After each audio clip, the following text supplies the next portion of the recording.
Good morning and good afternoon. Welcome to ARA's Webinar Wednesday. I am Sri Rao, your moderator for today's webinar entitled Communication Roadblocks and How to Avoid Them.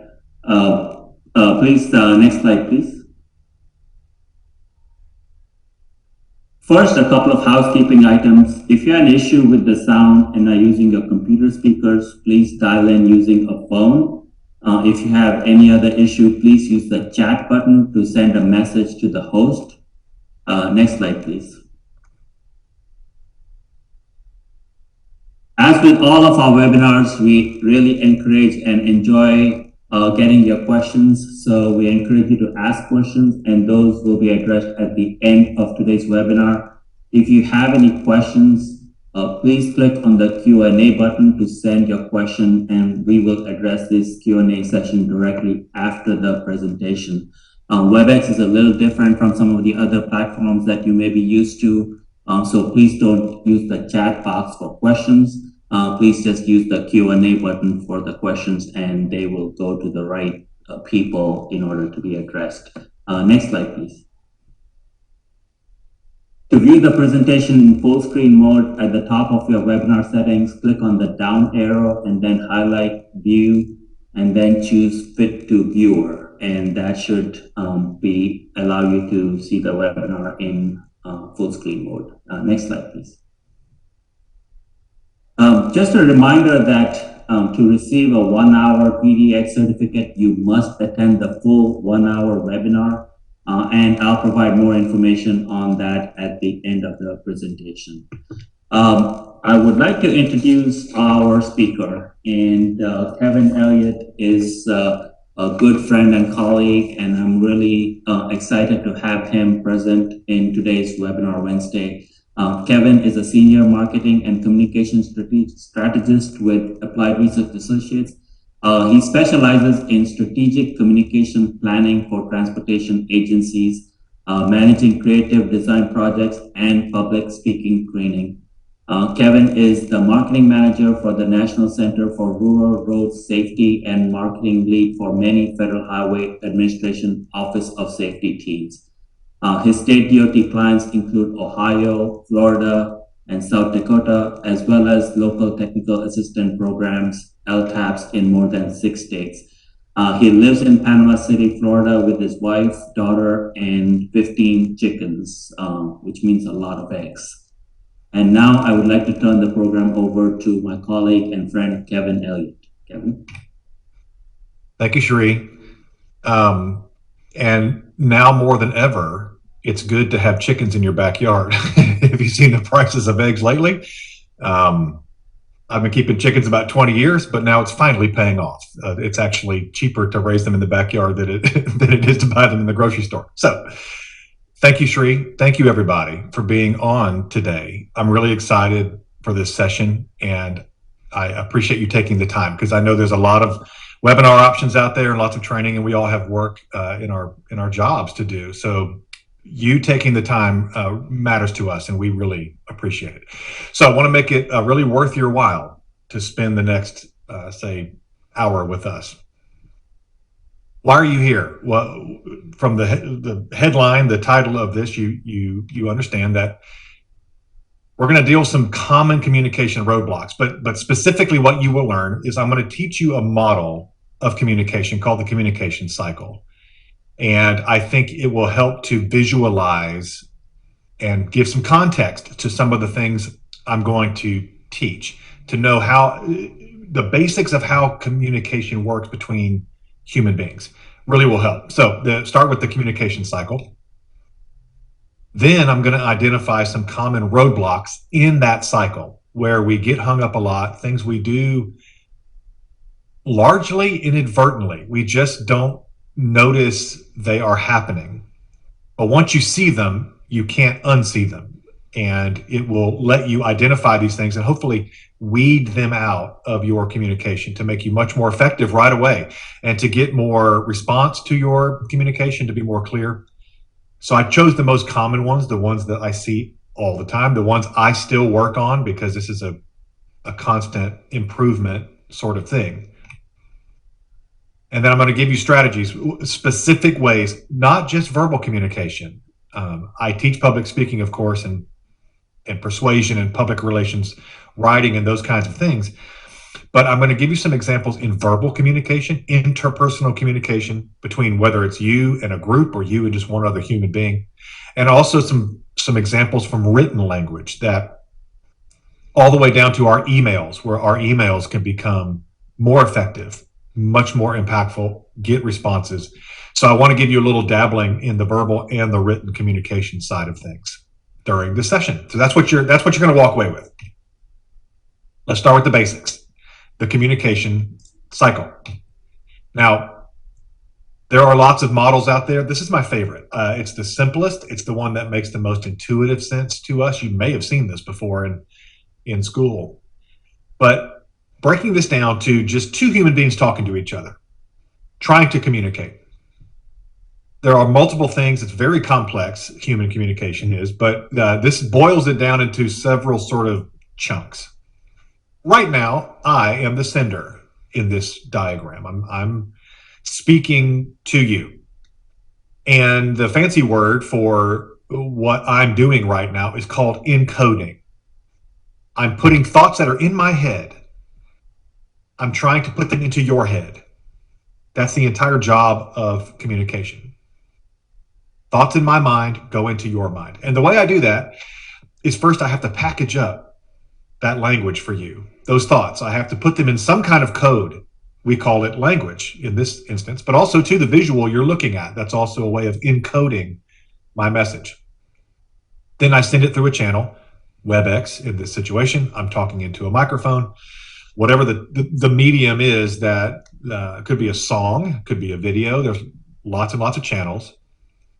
There's always noise that goes into the channels, whether it's literal noise, an air conditioner kicks on, or you hear somebody rifling papers, or it could be you're just hungry. There are things that interfere with communication. And then once I've done that, I code it up, I put it into a channel, and then I send it off to you, and I hope it gets there the way that I want it to. However, you, the receiver, have a job too.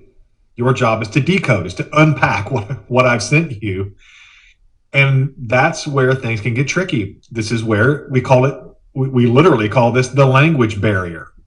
So if you and I speak different languages, or my language or the language I'm speaking with you is not my first language, we've all experienced this, the language barrier, where I'm encoding in one set of code, you're trying to decode it in your set of code, and there's just a mismatch. As much as possible, you want to encode your messages in a way that are easy for your audience to decode. However, if they decode it incorrectly, or you don't encode it correctly, or there's a problem there, we have a fail-safe in the system, and it's called feedback, and you see that loop going. We talk a lot about feedback. I need feedback. What's your feedback? That's why we need this so badly, is because communication, but good, effective communication, is transactional. It's a back and forth. I give, then you give me back something, and we go back and forth, back and forth. This is one of the bigger mistakes in public speaking, in my opinion, is the speaker forgets this is transactional and just sends things one way. Never asks for any feedback, never pays attention to what the audience is telling him or her back. So the feedback is crucial, because that tells me, the encoder, did you decode it the way I expected? During this presentation, and for the purposes of just this training, I'm going to focus on encoding and feedback. Those are the one, just for time's sake, but also those are the ones that are the most in your control as a communicator. Right now, I'm speaking through WebEx and this microphone and these electronic devices, through a laptop. Those are my channels. I can't control those. You and I can't be in the same space together. I can't rearrange the room so we are closer to one another, have better eye contact. These are just the channels we're dealing with right now. And so our team at ARA has done our very best to eliminate noise, literal noise through the microphones and things, but also just things that will distract you. So we are doing our best with the channels, but sometimes it's just out of your control. But you can control your encoding, and you can control the feedback, or the amount of feedback, you get from the receivers. And so I'm going to focus on those two. Those were the lots of roadblocks happen. Those are where we can try to eliminate them the most. So when we put our codes into the message, into the channel, and they are decoded, we've already made it easier for the receiver.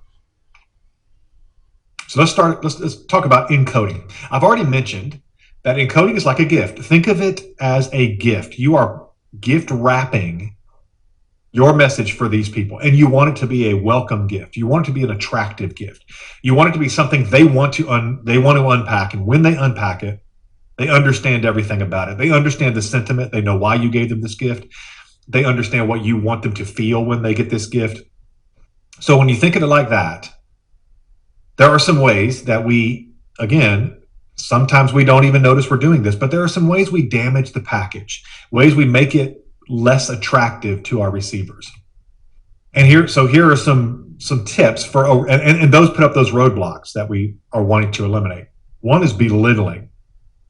As much as possible, you want to avoid belittling your receiver. And you might be saying to yourself, well, I don't do that. And you certainly don't intend to do that. But sometimes we do it without noticing. Belittling is a major roadblock. Wasted words. As a writing teacher, I teach college students. So as you can imagine, and as we all were when we were students, we use a lot of wasted words. Sometimes that language carries on into our corporate life, into our professional life. I'm going to give you some examples of ways to prune out wasted words, very common roadblocks that fluff up our language, whether it's spoken or written, and hide our meaning from people, and that puts up a roadblock. And then bite the bullets. I'll explain. I love bullet points, as you can see here on my screen. Yeah, I love a good bullet list, and I'll show you how to incorporate those into your written language, but also you can translate that to your spoken language. You can actually speak in bullet points, and in professional language, it's a very good, effective way to remove communication roadblocks. So number one, let's talk about belittling. Belittling is just like putting your hand in. So if I were talking to this person, this photograph, and you and I were communicating, and this was me, and I put up my hand like this, would you feel welcome? Would you feel like I want to hear from you? Would you feel like I care about you? Would you feel like I see you as an equal? Of course, the answer is no to all of those things. But here's some common ways we belittle our receivers. We make them feel less than they should feel without even noticing it. Labeling is one. Sarcasm is probably the most common one. One-upping, minimizing, and using the word why. I'll explain and give you an example of each of these things. But these are 5 very common ways that we belittle, we minimize, we make our receivers feel less important and less valued than we want them to feel. And a big part of communication is making the receiver feel valued. I have something, it's a gift, right? I have something for you that is valuable. I would like to receive back from you information that is valuable. It's transactional between two people who value one another.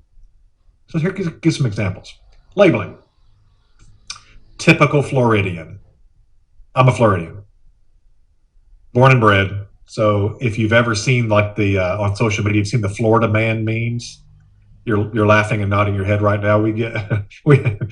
Florida sometimes we come under some ridicule. Not all of it is unfounded. We have some unusual characters down here in the Sunshine State. But if, for instance, I'm trying to communicate with a Floridian and I want them to know I value them, I got a typical Floridian, and I roll my eyes.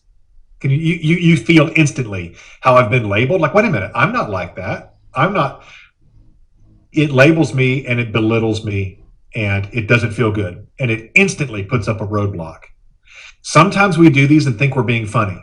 It might be part of your sense of humor or just the way you are with your friends or whatever, but it's not as funny as it might seem to someone who doesn't know you. And even when it's somebody who does know you, Probably not a good practice, especially in a professional setting. Sarcasm. Nice work, genius. Okay. Sarcasm in spoken language and written language. If you're with your friends or with your family, and like my family is this way, we talk with each other like this. That's okay there. In professional settings, please do your best to eliminate sarcasm. It's almost never as attractive or funny or engaging as we think or hope it will be. It's a roadblock. And especially for people, I have noticed, and I've been in the technical field, I've been working with engineers and scientists and at companies like ARA I've been with ARA almost 8 years. I've been in this field for almost 10 now, and I'm 48 years old. So a big chunk of my career has been spent with technical people. And I'm not, please understand, I'm not labeling, but by nature of the work that technical people do, they are trained to be very literal people. They have to be, because they're looking at numbers and spreadsheets and things that they have to take things at face value. And I've noticed that sometimes, if in somebody who's in that job, a very literal, very technical job, sarcasm doesn't translate well at all. It's belittling. So to avoid that roadblock, to make sure you don't even put it up in the first place, just try to remove it from your vocabulary. One-upping. We've all experienced this. None of us. You think your job is hard? You think you've had a bad day? You think that was, oh God, let me tell you, you haven't heard anything.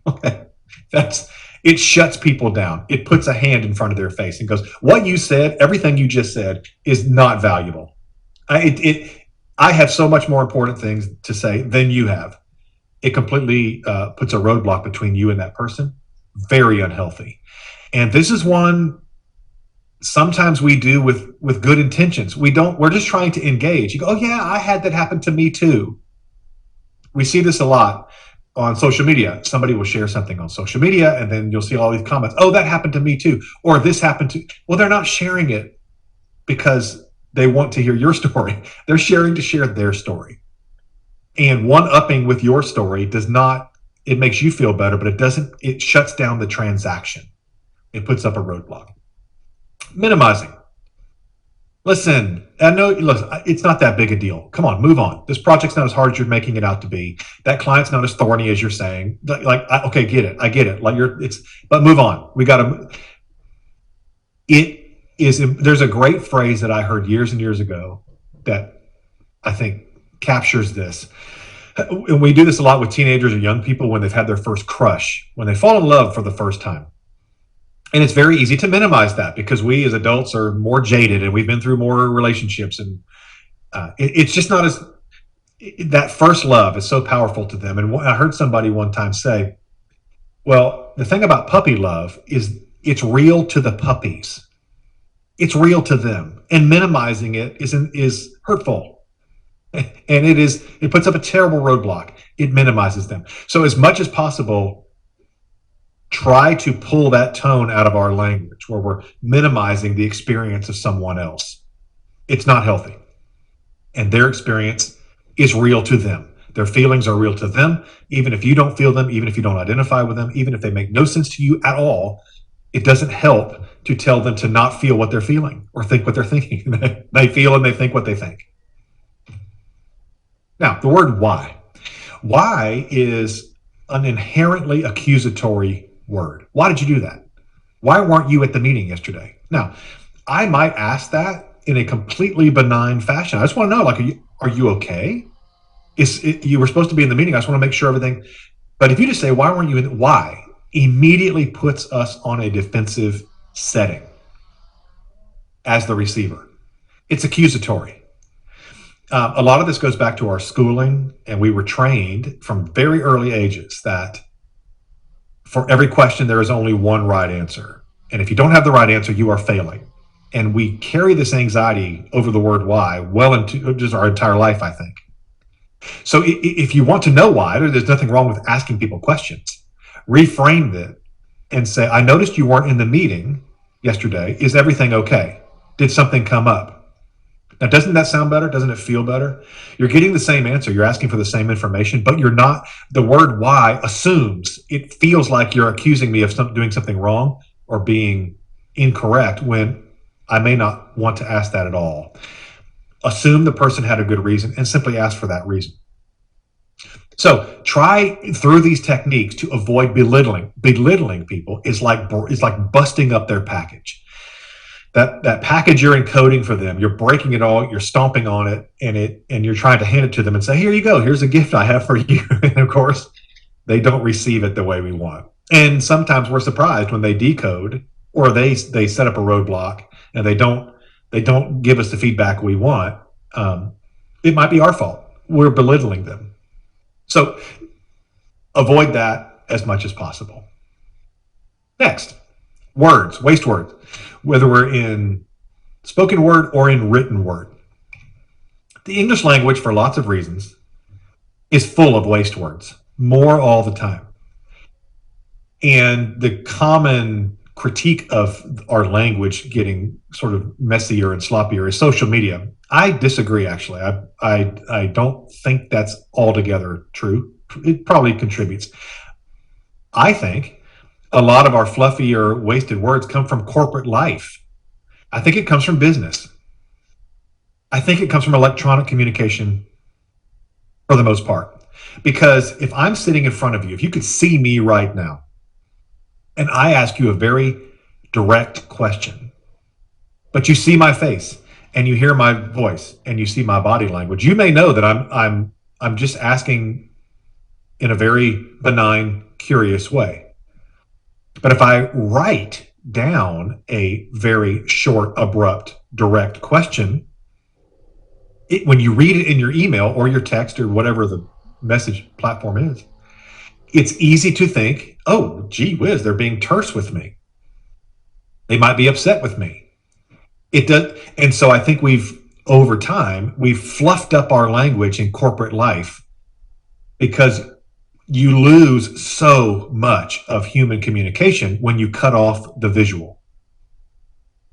Experts are all over the board on this one, but they all say between 50 and 70, it's a majority of human communication comes from what I see, from body language, from tone, from the things that I see and hear, not what I read. So we've developed a lot of waste words in the English language. Also because the English language is an amalgam of at least 3 other languages, but that's another story. Here are the most common that I see all the time. That, just, these are words, these are waste words that we almost never need. That, just, really, they're adverbs generally, even though I just used an adverb, I said generally. Adverbs are not bad by themselves as a part of speech. We simply overuse them. So I'll show some examples. The word thing, even though I imagine if we look at the transcript, I've probably used that word a half dozen times. I don't know. Like I said, work in progress. I continue to try to get better at these tips. And the phrase in order. These are words that there's almost always a better option for. Examples.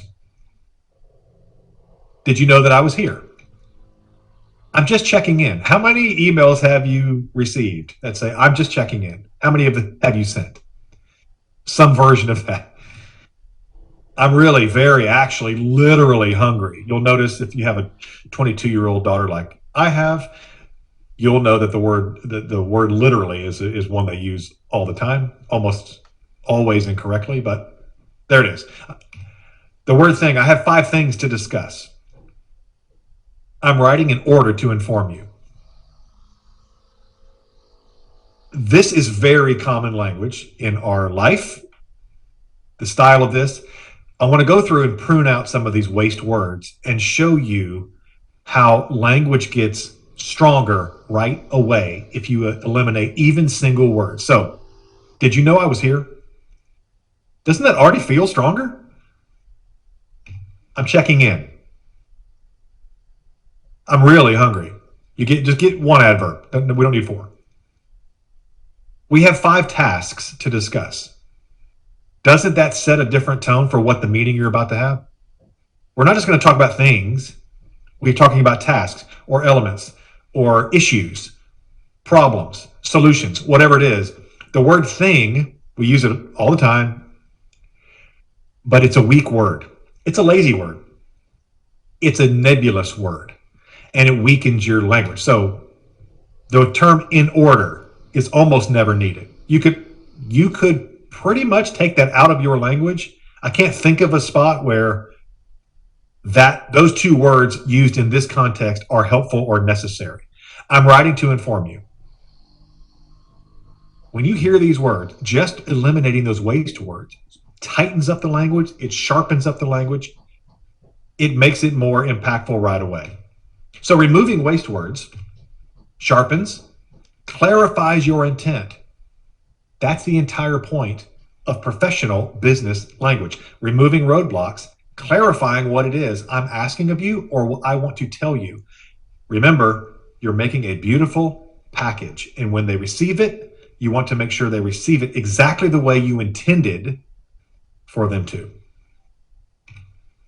It's also more likely to get a response. If you send an email with more direct language, I'm going to give you actually some email examples here in just a moment, you are much more likely to get a response. How many times have you sent a long email with 15 questions in it or whatever? You just don't get a response. Or worse, you get a response and it's not, they're answering a question you did not ask. Well, they're answering the question you thought you asked, or they're giving you the response they thought you were asking for. It almost always comes down to using waste words. We hide our meaning, we hide our intent inside this fluffier language so we don't sound too abrupt. Well, that doesn't get the responses. That doesn't move things forward. It just muddies the waters. So, bullets, my favorite. Bite the bullets. I wrote up a draft email. This is just a random email. I'm sure we all get 50 of these a day at least. Hi, Paul. I just have a few things that I really want to know about your project. First, how is the budget looking? Also, we just need to talk about the timeline in order to stay on track. Could you send me the progress report that we talked about last week? Oh, and do you have enough spare time to help me on another project? Thanks, Kevin. Now, right away, I would imagine this block of text makes your brain hurt. Yes? Right. Also, if I did not read this to you, you probably are going to pull out one thought I'm trying to say, maybe two, but you almost certainly are not going to get the full meaning and what I'm just encoding for you, and also the information I'm asking back from you. So taking this exact same information and putting it into bullets looks something like this. Hi, Paul. I have a few questions about your project. How is the budget? Where are you in the timeline? Would you send me the progress report we talked about last week? Could you help me on another project? Okay, now I've given Paul a task list. Now Paul can take this email, either print it or literally use it as a task list and just go budget. Okay, send the budget, timeline, send the timeline, go down the list. Now, this is already 1,000,000% better than it was before, but there's another improvement we can do on this. Remove the questions. Questions soften your intent. And I know why we do it. So for instance, if we go back to this, how is your budget? How's your timeline?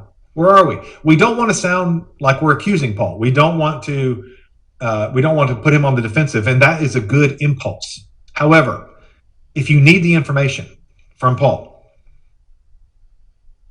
do it like this. Paul, I need to review your project. Please send me an update on these items. Budget, timeline, the progress report we talked about last week.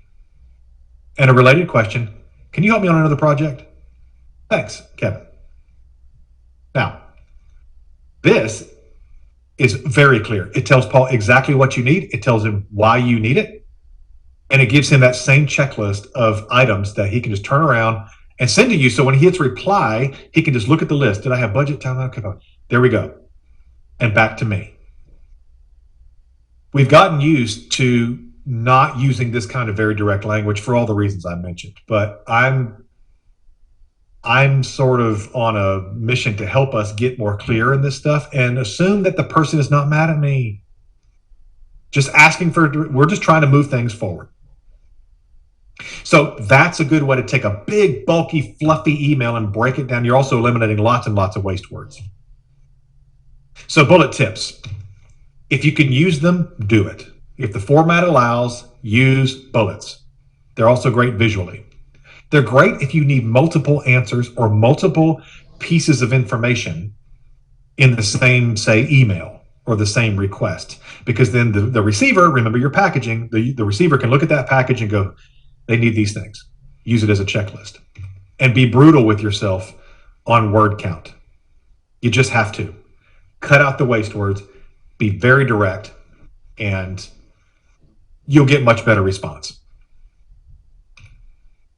Okay, so back to our cycle. That's encoding. Those are all ways that you, the encoder, can do the very best you can to package your messages for that receiver in a nice, tidy little gift that hopefully they understand completely what you're asking and give you exactly what you need. Now, the good thing is, though, they have a job to do. And so let's talk about feedback.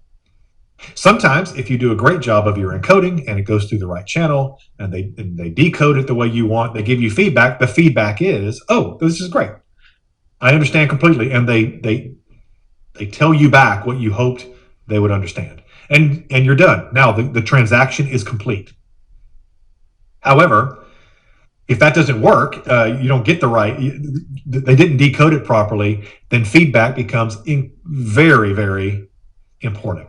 And so here are some ways to use feedback, to elicit feedback in a smart way to make sure that when you re-encode, you can take in that information and do a better job on the next transaction cycle. Listen, then ask. This is a great technique that I learned in these two books that I recommend you buy today. These are two of the most helpful, practical, useful communication books I've ever encountered. Good in a Room by a woman named Stephanie Palmer. I recommend this book to everyone who communicates with anyone, which is everyone, everywhere. She wrote this book almost as a manual to help people sell their ideas, package their ideas, down to emails and personal communications. I can't recommend it enough. And then To Sell as Human by Daniel Pink. The great thing about this To Sell as Human book is he dispels the idea that only extroverted people are good at communicating, or they can be effective at either persuasion or informative. And that if you are not this sort of glad-handing extrovert, you're simply hopeless. You can't communicate. And he does a great job using lots of research to show why that's not true, and also show practical ways to make you a better communication, because selling, persuasion, that kind of communication is absolutely universal in the human race. So buy those books. Everything I'm about to say for the rest of this presentation came from one of those two books, or both. When it comes to generally in communication, there are three kinds of people. There are the extroverts, who I mentioned. There are the introverts. And then Daniel Pink describes a third kind of person, the one that you might have heard of, you may not have heard of, called the ambivert, right in between. So if you think of it as, like, say, Goldilocks and the Three Bears, the ambivert is that porridge that was just the right temperature, not too hot, not too cold. And in the book, Pink describes large social studies they have done on salespeople. And they wanted to know, who are the best salespeople? Not are the ones who look like the best sales, who we think are the best, who actually rack up the most sales. And the standard answer is, well, the extroverts, obviously, because they're the ones who can go out into the crowds and they talk to people and they're comfortable in groups and they okay. You probably know where this is going. That absolutely was not true when they measured by sales volume. The extroverts were actually not nearly as good as people thought they were. Then they looked at the introverts, and they also, no surprise, were not the top salespeople. It was the ambiverts in the middle. And the great news about all of this is that sometimes if you're a very introverted person, it is overwhelming and scary to go, I can't communicate well because I have to be an extrovert. Well, the great news is actually, no, you do not. You wouldn't want to be one if you could, because they aren't even the most effective communicators. The reason is extroverts can go into a crowd and yes, they love to be around people and they like to talk a lot and they can do all that sort of stuff. The problem is, though, they don't listen very well. They don't utilize feedback in the they are very good at encoding things and putting them into the channel and sending them out to their receivers, but they fail more often than not to use feedback to make sure that their messages are hitting home, to adjust their messages based on the feedback they receive. Many times they don't even ask for feedback. One of the hardest things for me as a teacher and a public speaker is to not have my crowd in front of me. It's not see you all, because you're giving me feedback through body language and eye contact, facial expressions that let me know. Extroverts are not very good at this. And introverts have the opposite problem, is they're very good at listening and they're very good at paying attention to people and getting in tune with them. The problem is they are less likely to engage. They're great at the feedback part, but not so much as at the encoding, putting messages into the process, into that transactional process. So they can go in and come out of a room and tell you everything everybody was doing and thinking, and they heard and they took great notes, but they didn't add to the conversation. The ambiverts have learned how to do a little bit of both. They're talking to people, they put messages in there, they encode them and they put them out, and then they listen. Then they stop. They stop talking and they just listen. Or they read, or they pay attention to the receiver and the feedback that's coming back. And they also ask questions. So they'll stop, they'll talk or whatever, and then they'll ask for feedback. Deliberately say, what do you think about this? Or am I hitting the mark? They invite the other person. They invite the receiver or receivers into the conversation, into the transaction. We've all been trained from, again, our classrooms when we were young, that if someone is talking, you don't talk back. You just sit there and listen. We learned this all the way through college. So if I'm the guy up here talking and I don't purposely ask you for feedback, what do you think? Please tell me how I just did. Did that hit the mark? We are trained to not say anything. And if you're an introverted person by nature, you don't really want to say anything. So unless I ask you for that feedback, listen, then ask. If you listen and then ask, you become a much better communicator, because again, this entire thing is transactional and you are getting really good at pulling that feedback. Good communicators, really effective communicators, crave feedback. They need to know. It's like a programmer. You build your code and you build your program, and then you look for bugs. You need to know, are there bugs? You beta test. This is what this is. You're beta testing your communications. So questions, asking, they are magic. Asking respectful questions of people to elicit feedback, it makes you listen to people. It makes you listen. If you do tend toward more of the extroverted side of things, your tendency is not to listen. Your tendency is to fill up the channel with your messages. But if you know that you train yourself that I have to ask an intelligent question at the end of this exchange, it will train you to listen to your receivers, what they say, the feedback you're getting through body language. And that's good. It will make you have to pay more attention to your receiver, which is always a good thing. Asking questions also shows respect. It shows that I want you in this transaction. I'm inviting you into, I don't just want to dump this on. I value you. I want you to participate in this transaction to make my messages better. It builds trust because now they know, they pick up the empathy. They pick up that you care. You really care what they have to say. You care that they receive your package and they decode it the way you want them to. It also elicits crucial information for you, the sender. Because if you don't have that feedback, you're shooting in the dark and you think you're hitting your mark. And many, many times you don't. Now you walk away and people will tell you, that was great. That was just great. But what they're really thinking is, I didn't really understand much about that, but I didn't feel comfortable enough to say anything or to clarify because you didn't ask me to. We have to deliberately listen to people and ask them to participate in this transaction, especially when it comes to professional and formal settings where we've been trained to not do that unless we're asked. It's why Sheree, at the very beginning of this, we made a point to say, hey, we really want your questions. We need to know if these presentations, if Webinar Wednesdays are hitting the mark, if they're serving you, if they're giving you information that is helpful to you in your job. And if we don't get that feedback, we just won't know what we don't know. And so we want to know.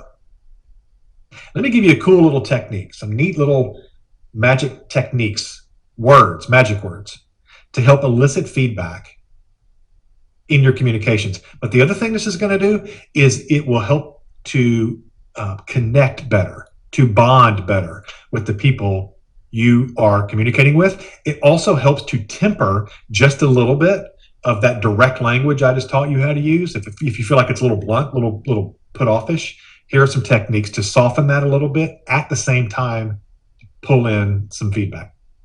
An example email. Hi, Paul. I was reviewing your project and it looks like we might be able to speed it up if Cynthia helps you. Thanks, Kevin. Now, if you're Paul and you receive this email, you could see how you might conjure up all kinds of ideas like, whoa, am I doing a bad job? They're bringing Cynthia in. That feels threatening to me. Okay? You can see how your mind would go to that place. However, and also too, this sounds like a fiat coming from me. I'm just saying, this is what we're doing, Paul. We're putting Cynthia into this project. However, if I just add these 4 words, what do you think, Paul? What do you think? See what that does? 2 things at one time. It elevates Paul because now I want, right? And it elicits feedback from him. Now Paul can say, you know what? I'm so glad you said that because I've just been feeling swamped lately. Cynthia's awesome. Bring her on, please. Or go, actually, I think I kind of have it under control. If I just got some other projects done, I can jump on this. It at least opens the conversation, and it makes Paul feel valued in this.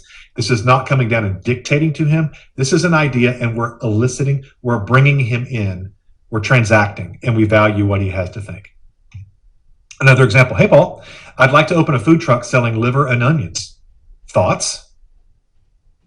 Now, I'd imagine most of you are crinkling your nose right now.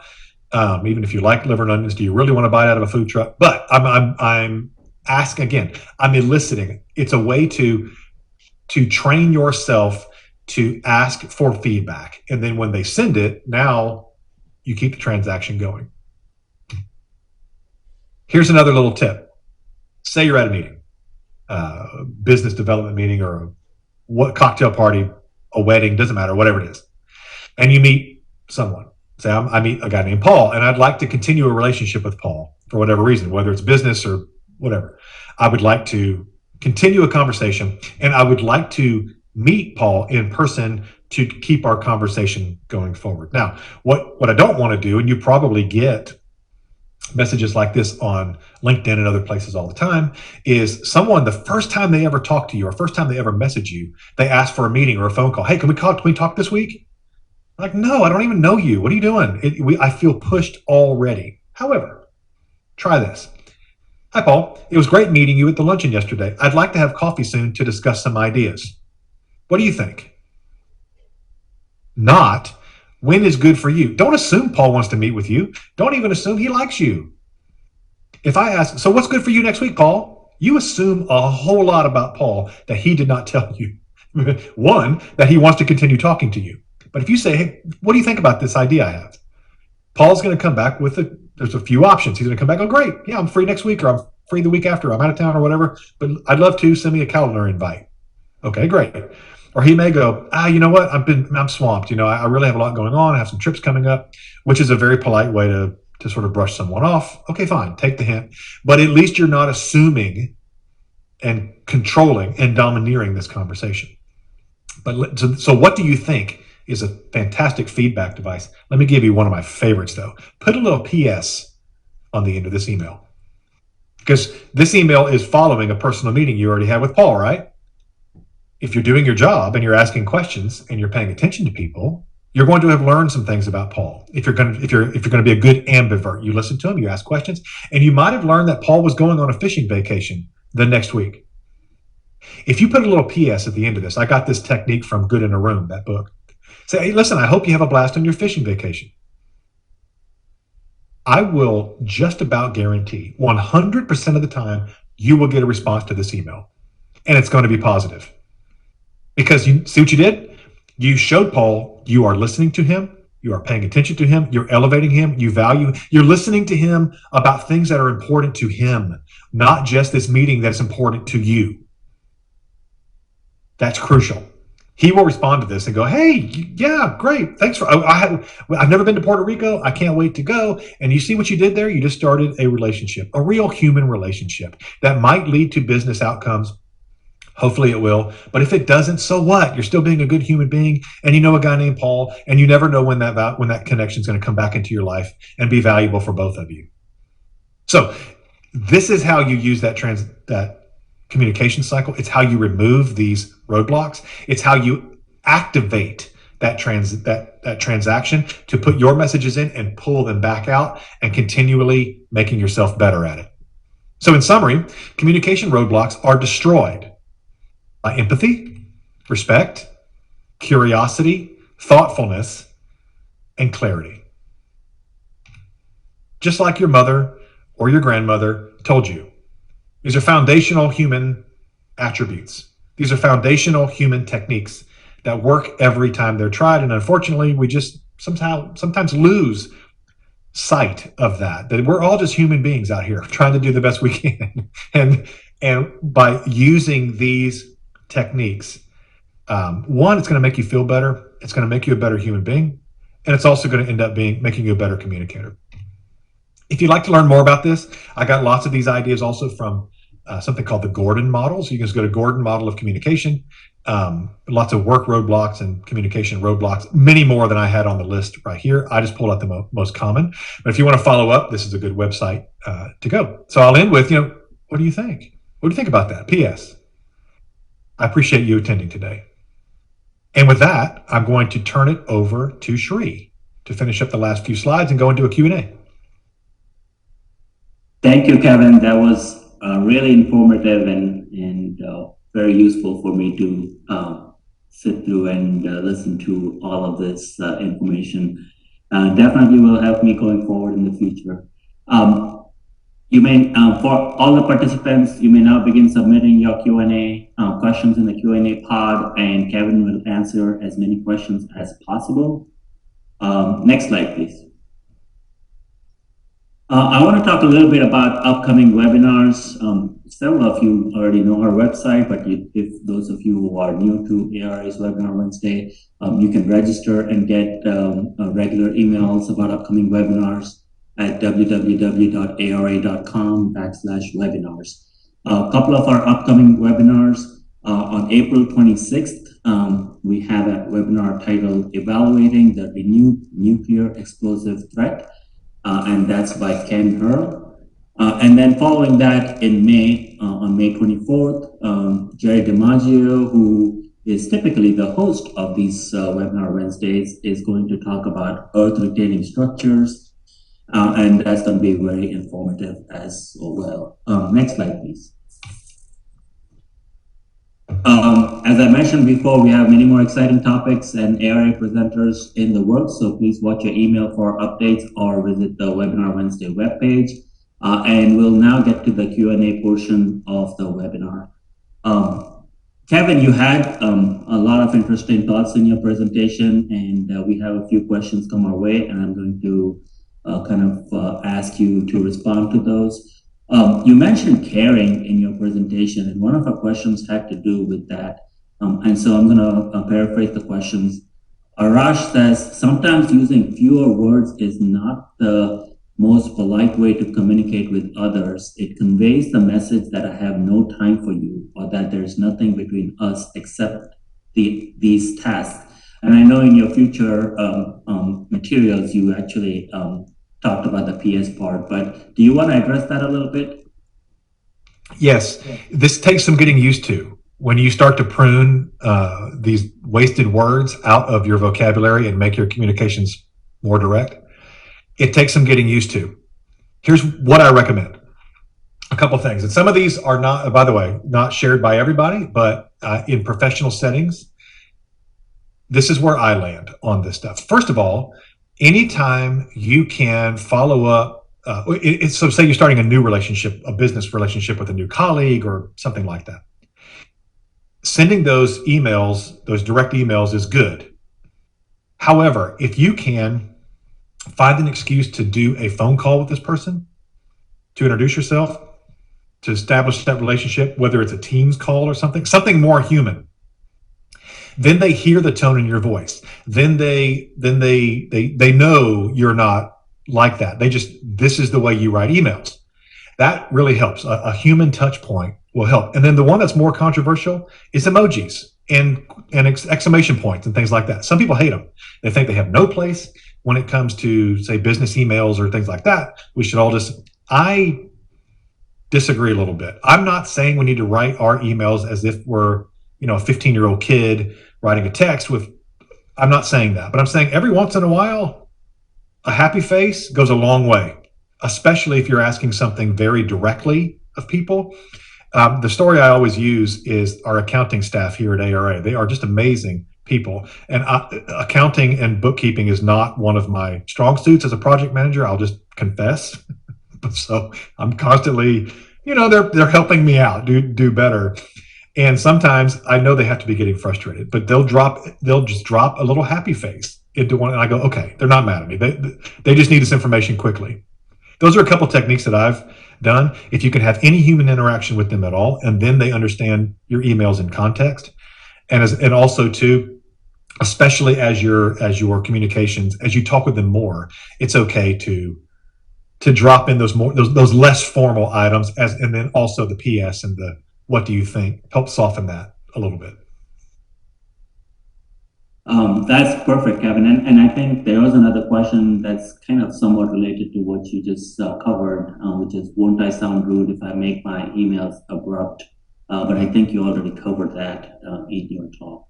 I have another question online. This is not directly related to your presentation, but it relates to your area of expertise. So I'm going to ask, do you always need to use someone's name in an email? Is it okay to respond with answers without saying hi Bob each time? Right. Okay. Yeah, you're right. Hey Bob, or hi Bob, or whatever.